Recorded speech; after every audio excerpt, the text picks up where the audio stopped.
Lizzy, is this the moment that the ECB front runs the Fed?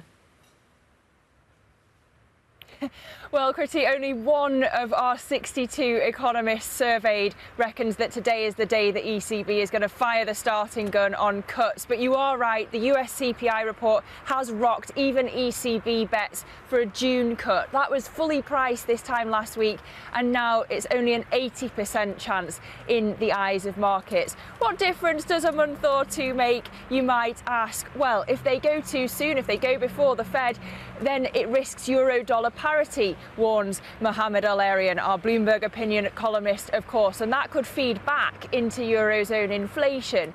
But on the other hand, the risk of going too late, and this is a different picture here in the euro area than in the US, is it could tip it into recession.